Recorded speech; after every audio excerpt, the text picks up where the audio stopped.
양식이 여러분과 저에게 충만하기를 주 이름으로 축원합니다. 한번 따라서 하십시다. 주님의 영광을 나타내는 삶.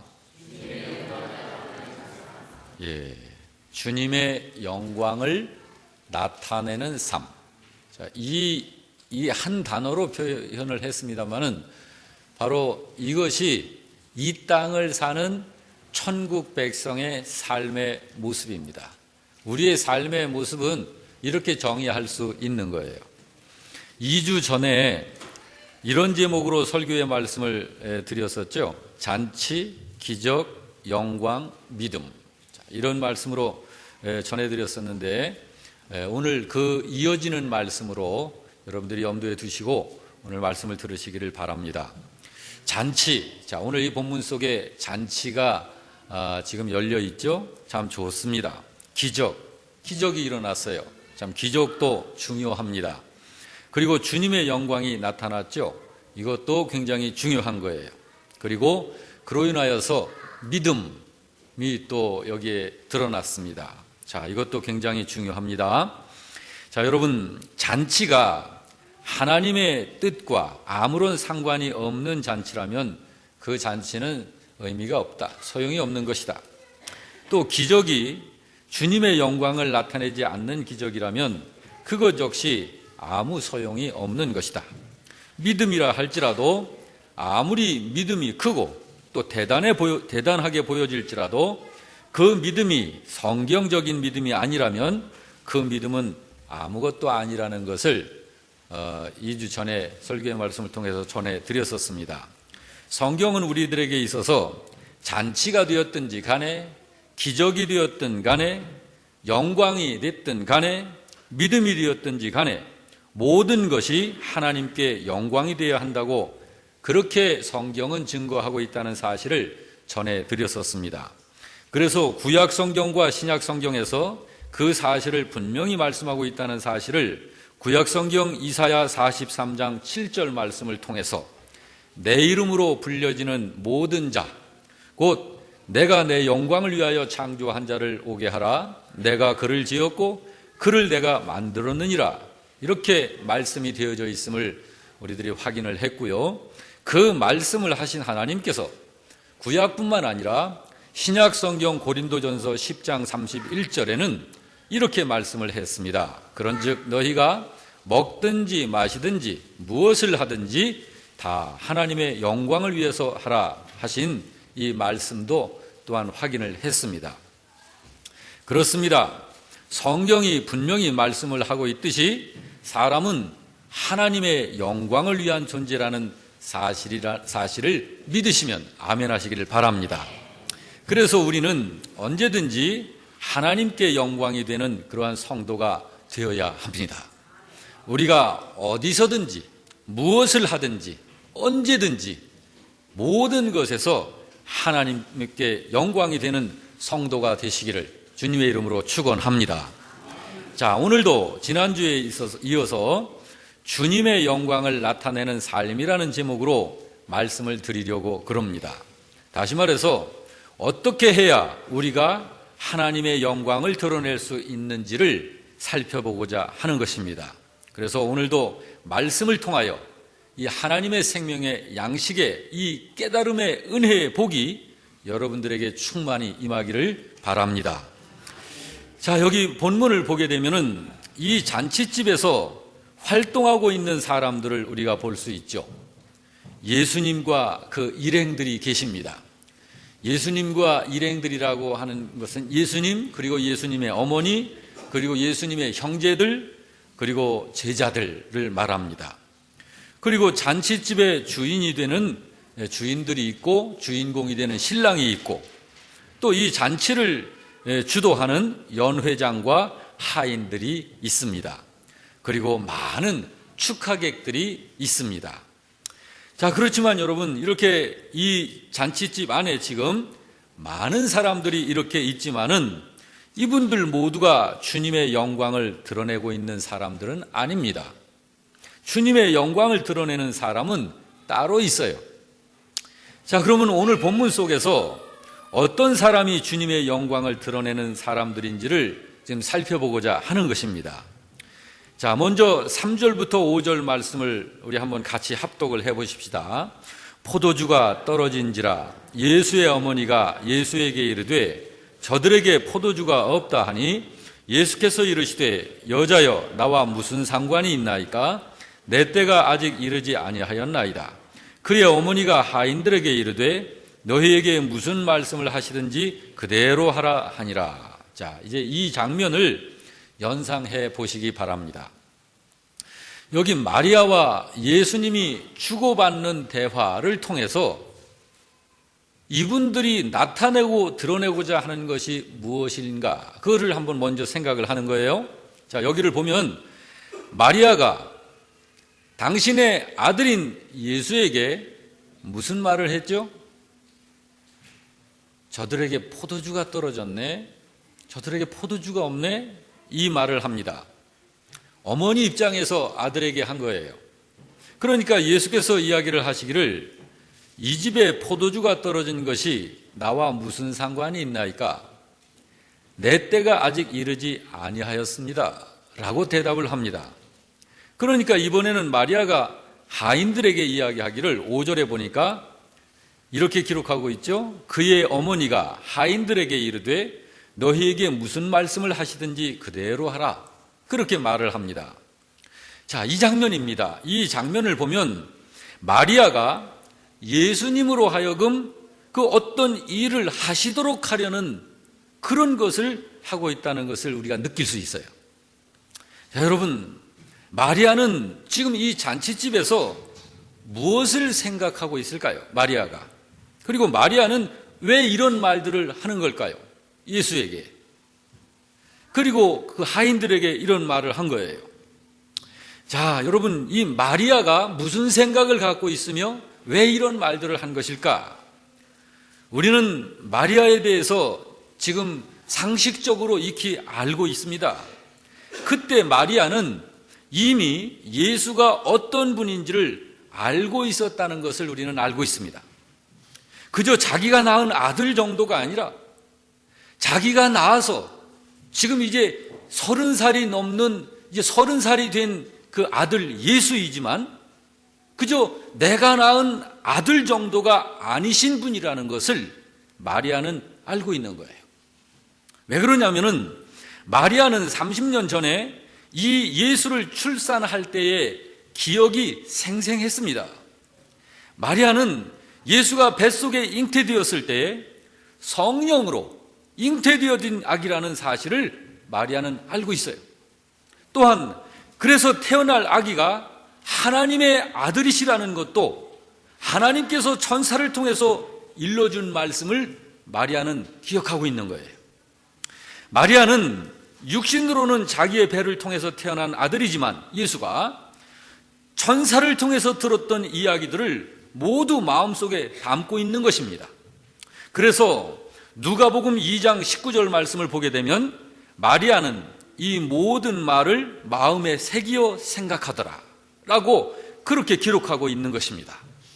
그뿐만 아니라 누가복음 2장 49절 이하를 보게 되면 명절에 아직은 어린 소년이었던 예수를 잃어버립니다.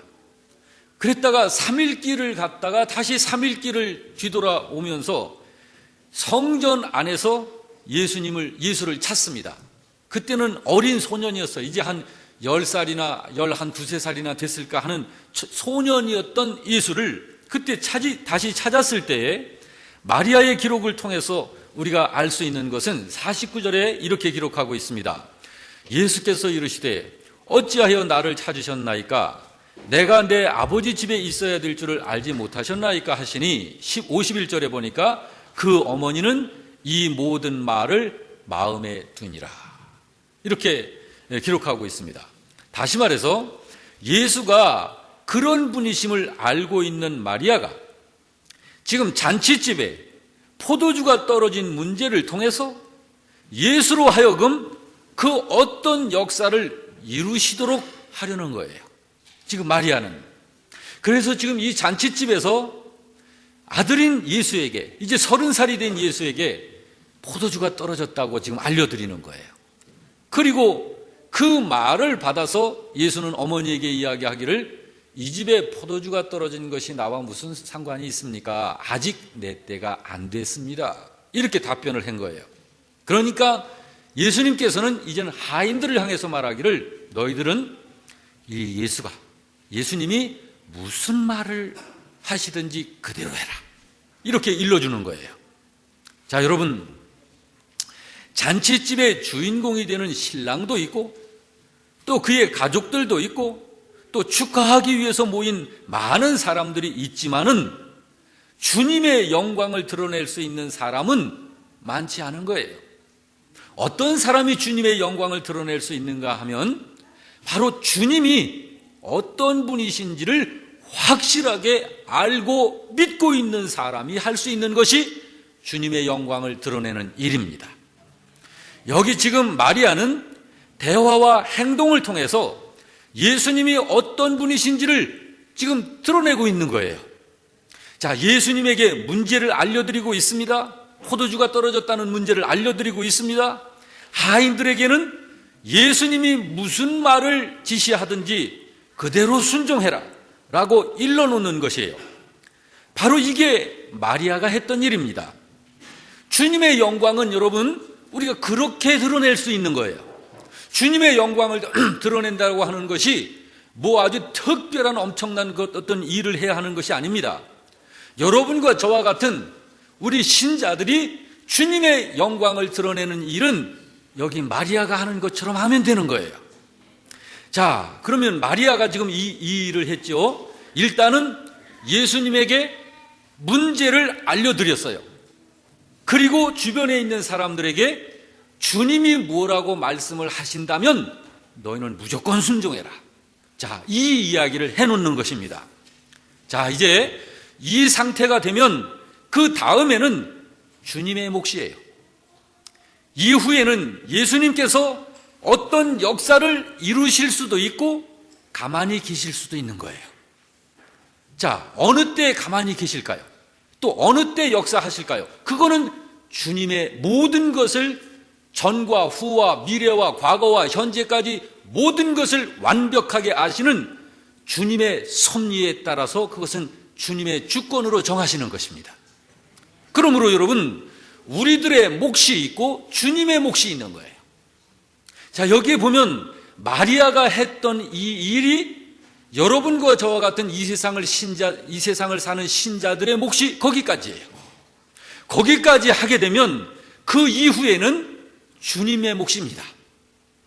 자, 그러면은 여기서 주님께서는 오늘 마리아가 이 잔치집의 문제를 알려드렸을 적에 그리고 주변에 있는 하인들에게 예수님께서 뭐라고 말씀하시든지 너희는 무조건 순종해라 이렇게까지 일러놨는데 예수님께서 이 잔치집에서 이제 무엇을 어떻게 하실지 가만히 계실지 그건 예수님의 몫이에요. 그런데 이 잔치집을 보니까 주님께서 어떤 역사를 나타내십니다. 자, 7절 9절 말씀을 다 같이 한번 봅니다. 시작. 예수께서 그들에게 이르시되 항아리에 물을 채우라 하신즉 아귀까지 채웠다. 자, 예수님께서 말씀을 하신 거예요. 하인들에게. 자, 포도주가 다 떨어져 버린 거예요. 이제 포도주가 없어요.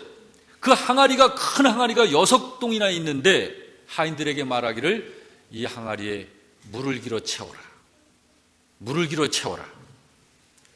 자, 여러분, 우리는 주님과 연결되도록 하는 일을 하는 것이 우리들의 몫이에요. 자, 마리아가 이 장소에 여기서 지금 했던 일이 뭐죠?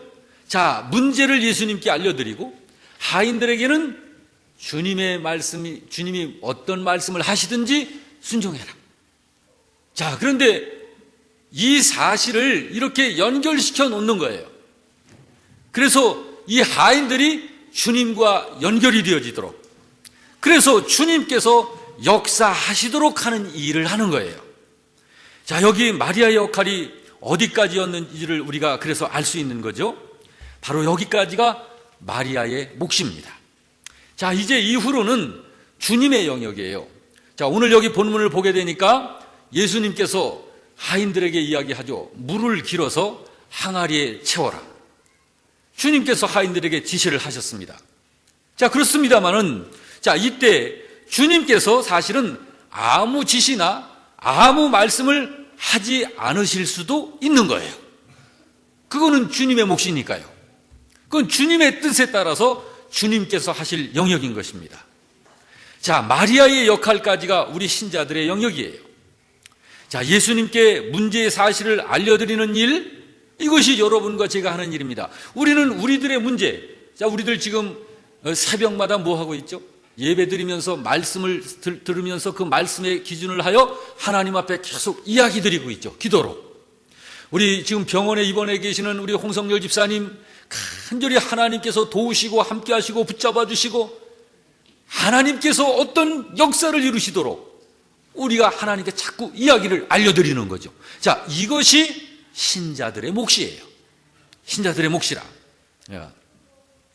자, 여러분, 신자가 이 역할을 하는 것이 주님의 영광을 드러내도록 하는 일을 하는 거예요. 주님의 영광은 우리가 그 영광을 만들어내는 게 아니에요.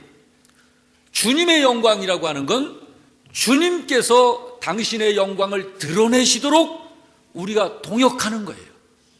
그 역할을 주님께서 그 주님의 영광이 드러내지도록 그 역할을 감당하는 것이 우리들이 할 일이에요. 사랑하는 성도 여러분, 우리 영락교회는 주님의 영광을 드러내는 삶이 그래서 풍성해지기를 주의 이름으로 축원합니다. 자, 여러분 여기서 이제 좀 더 좀 살펴보자고요. 이 장면에서 우리가 궁금한 게 있어요. 자, 기적은 누가 하는 건가요? 믿음 좋은 신자가 기적을 일으켜냅니까? 아니면 우리가 우리의 역할을 할 때 주님께서 우리를 통해서 주님이 기적을 일으키시는 건가요? 어느 쪽인가요? 주님이 하시는 거예요. 자, 그러면 이 장면을 한번 보자고요. 주님께서 기적을 일으키실 것이면 왜 굳이 하인으로 하여금 항아리에 물을 채우도록 하는 수고를 하게 하시는 걸까 하는 거예요. 그냥 뭐 하인들의 수고 하나도 없이 그냥 빈 항아리에 포도주야 채워줘라 하고 이렇게 할 수도 있잖아요. 그렇게 해서 기적을 할 수도 있잖아요. 그 이유가 있습니다.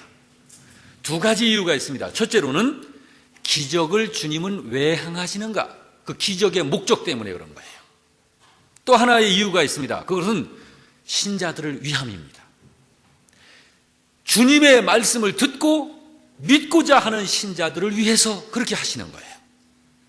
여러분, 신자들을 위한다라고 할 적에는 역할을 말하는 거예요. 자, 주님의 역할이 있고 우리들의 역할이 있는 거예요. 자, 이 역할이라고 하는 건 굉장히 중요한 의미가 있습니다. 자, 그것은 조금 이따 말씀을 드리기로 하고요. 자, 예수님에게 있어서 기적의 목적이 뭘까요? 기적은 우리 사람이 할 수 있는 것 아닙니다. 사람은 기적을 행할 능력, 한계가 있어요. 거기 없어요. 사람이 기적을 행하는 것은 어떤 초능력이 역사되어지기 때문입니다. 인간을 초월한 어떤 신비한 힘이 역사되어지기 때문에 기적이 나타나는 거예요. 자, 그런데 예수님은 하나님의 아들이시니까 기적을 행하실 수 있어요. 자, 그런데 예수님께서는 기적을 왜 행하시는 것일까? 많은 사람이 요구하니까 하실까? 예수님께서 기적을 행하시는 이유와 목적이 있지 않을까요? 오늘 본문 11절에서 예수님의 목적을 기록하고 있습니다. 우리 다 같이 보겠습니다. 시작. 예수께서 이 첫 표적을 갈릴리 가나에서 행하여 그 영광을 나타내심에 제자들이 그를 믿으니라.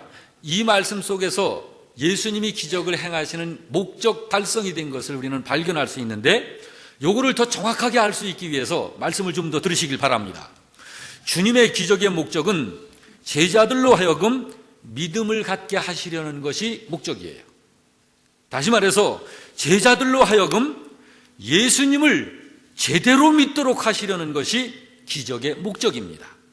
그래서 주님이 행하시는 기적을 이적 또는 표적이라고 그러는 거예요.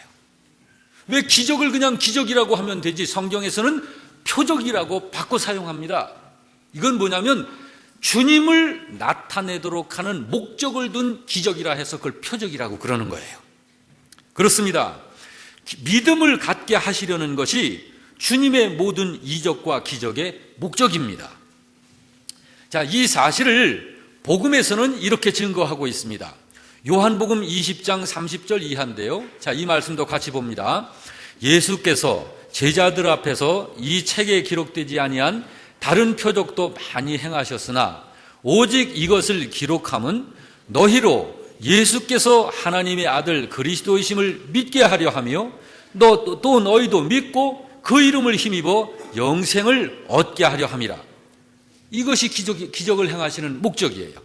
그래서 신자는요, 모든 기적이나 이적이나 병 낫는 것, 신비한 역사의 이유, 이런 이유를 분명하게 알아야 하는 거예요. 분명하게 알아야 합니다. 자, 여러분, 우리가 한 군데를 좀 더 보고 싶은데, 예수께서 죽은 나사로를 살려내시죠. 이미 죽었습니다.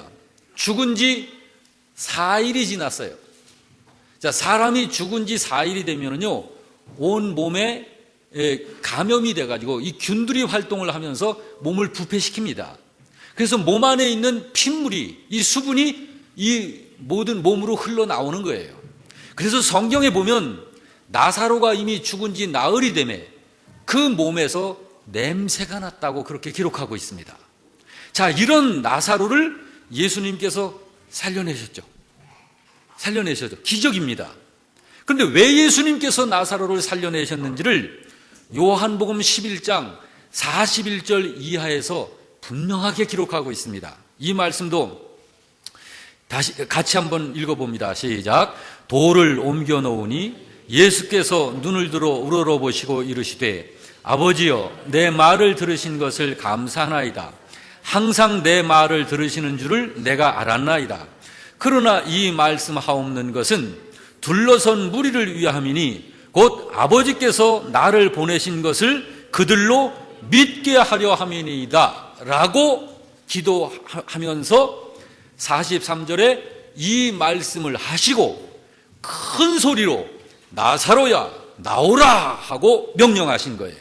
그러니까 44절에 죽은 자가 수족을 배로 동인 채로 나오더라. 할렐루야. 바로 주님께서 이런 기적을 행하시는 이유가 분명한 이유가 있는 거예요. 그냥 기적이 아닙니다. 여러분, 기적 그러면 우리 사람 입장에서는 호기심 만땅이죠. 얼마나 신비합니까? 보고 싶잖아요. 호기심을 불러일으키는데 최고입니다.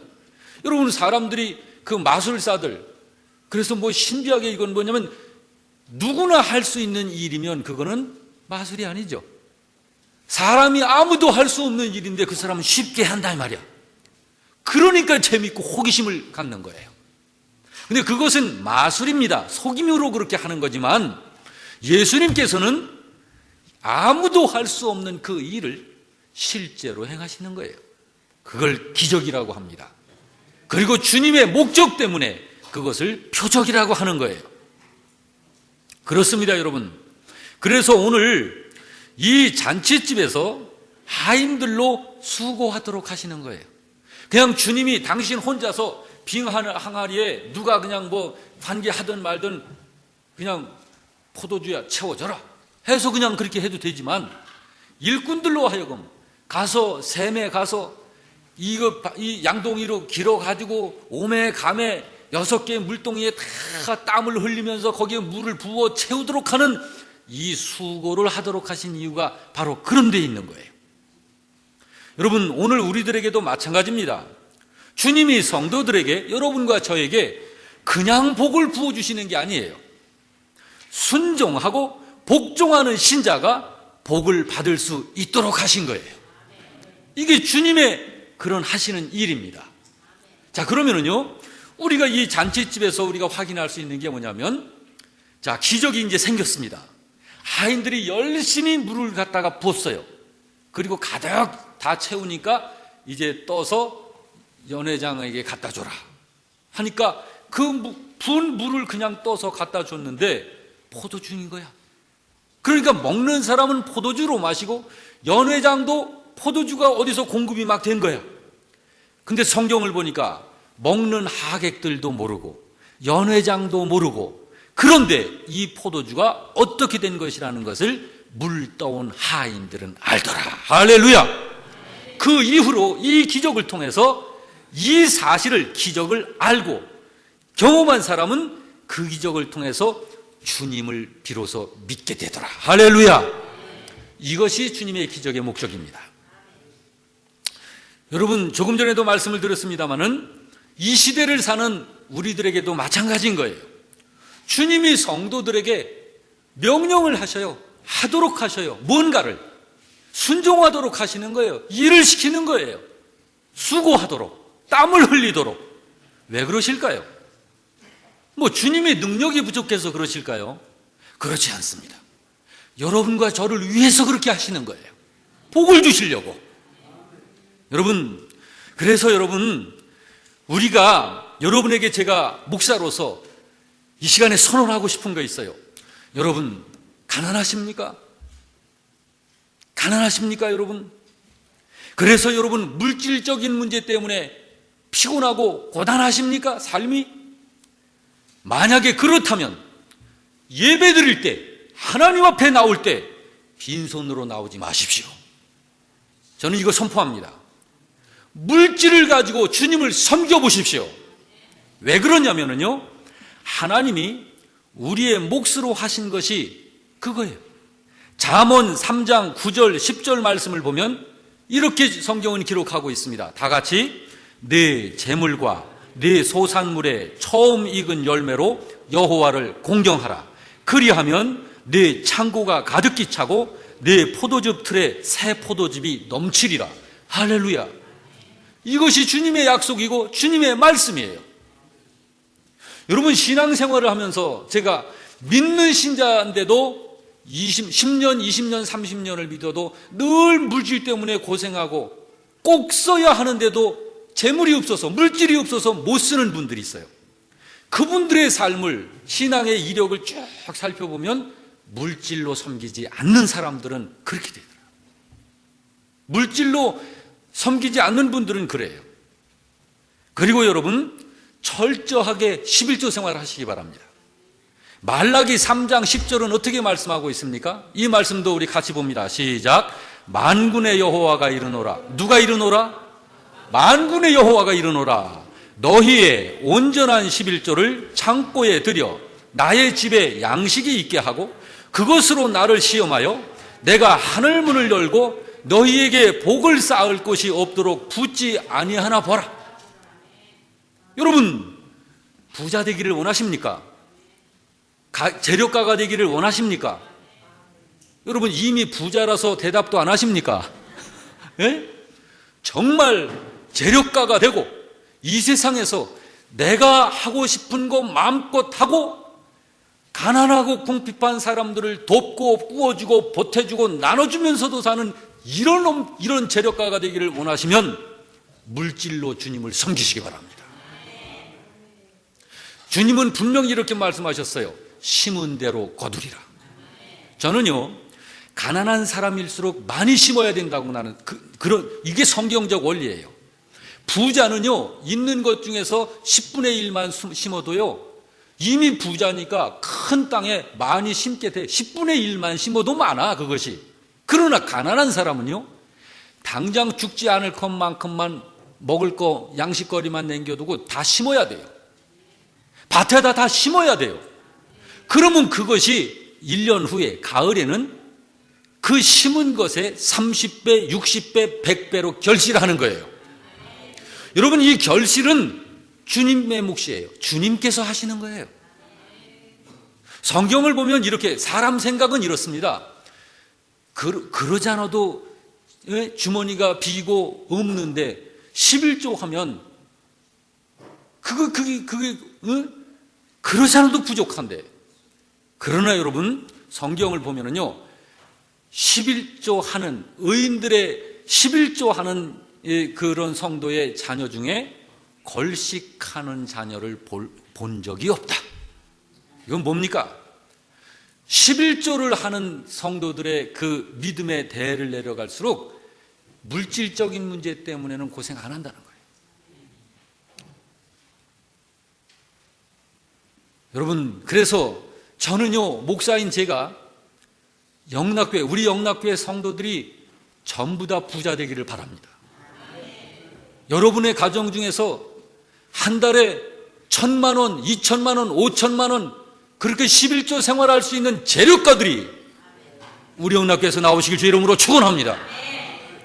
여러분, 1,000만 원을 11조 할 수 있는 그런 재력가가 되면 한 달에 얼마를 번다는 거예요? 1억을 수입으로 번다는 거예요. 다시 한번 서로 선언합니다. 여러분, 재력가가 되기를 원하십니까? 그렇다면 언제든지 빈손으로 주님 앞에 나오지 마세요. 물질로 주님을 마음을 다하여 자원하여 섬기시기를 주의 이름으로 축원합니다. 특별히 11조 떼어먹지 마세요. 11조 떼어먹는 건 하나님의 것을 도적질을 하는 거라고 성경은 말씀하고 있습니다. 부디 우리 교회 성도 여러분은 주님 안에서 모두가 다 재력가가 되시길 주의 이름으로 축원합니다. 자, 그리고 또 하나 우리가 살펴볼 것이 있어요. 지금 12시 3분 전입니다. 자, 요 말씀은 다음 기회에 전해드리기로 하고, 자, 여러분, 마리아는 이 잔치집의 문제를 예수님에게 가지고 가는 믿음을 통해서 주님께 영광을 드러내시도록 했습니다. 그리고 예수님은 마리아를 통해서 자기의 영광을 나타내시게 되었어요. 신자가 주님의 영광을 드러내는 방법은 여기 마리아처럼 하는 거예요. 먼저 예수님께 문제를 가지고 가는 것입니다. 여러분과 제가 문제들이 있을 적에 또 우리 주변에 서로 간의 문제들에 대해서 기도 제목을 우리가 알고 있지 않습니까? 내용을. 그걸 가지고 주님께 자꾸 이야기를 하는 거예요. 기도를 통해서. 자, 그리고 주변 사람들로 하여금 예수님이 성경에 말씀하신 것을 순종하도록 우리가 자꾸 이야기를 하는 거예요. 나 자신도 그렇게 하는 것은 당연한 것이고요. 마리아는 이 잔치집의 문제를 곧바로 예수님께 이야기했습니다. 이 집에 포도주가 떨어졌다고. 왜 예수님에게 우리도 이야기하고 여기 마리아는 예수님에게 이야기를 했을까요? 저를 따라서 합시다. 예수님만이 문제의 해결자이기 때문에 그렇다. 그래서 그런 거예요. 이 일로 예수님은 문제에 개입하시게 되고 그 역사를 통해서 드러난 주님의 영광을 보고서 제자들은 또한 주님을 주님으로 믿게 된 것입니다. 할렐루야. 여러분, 여기 마리아가 그랬었던 것처럼 오늘 저와 여러분을 통해서 주님은 주님의 영광을 드러내시기를 원하시는 거예요. 그래서 아직 구원받지 못한 주변 사람들이 주님을 알게 되고 믿게 되기를 주님은 원하시는 것입니다. 이런 일은 우리의 평범하고도 일상적인 우리의 삶의 장소에서 모든 일에서 할 수 있는 일이고 우리가 또 해야 하는 일인 것이에요. 자, 여러분, 그래서 여러분에게 묻고 싶습니다. 여러분, 문제가 생기면 여러분은 어떻게 합니까? 문제가 생기면 한번 시도해보고 도전해보다가 쉽게 포기하지는 않습니까? 아니면 여러분 혼자서 해결해보려고 발버둥을 치다가 그냥 그러다가 되면은 천만다행이고 해결이 되면, 그렇지 않으면 어쩔 수 없고, 이런 입장이십니까? 여러분, 부디 바라기는 큰 문제든 작은 문제든 어떤 문제든 가지고 주님께 가지고 나와서 주님께 아뢰시기를 주의 이름으로 축원합니다. 그리고 주님이 무슨 말씀을 하시든지 순종하시기를 또한 주님의 이름으로 축원합니다. 그렇게 하면 반드시 하나님의 영광이 드러나도록 되어 있는 거예요. 그래서 우리가 이 세상을 살면서 주님의 영광을 위해서 살게 되는 것입니다. 우리 영락교회는 그래서 좋은 교회예요. 그래서 복 있는 교회예요. 그래서 주님의 영광이 언제든지 충만하게 드러내는 그런 교회인 것입니다. 할렐루야. 여러분을 축복합니다.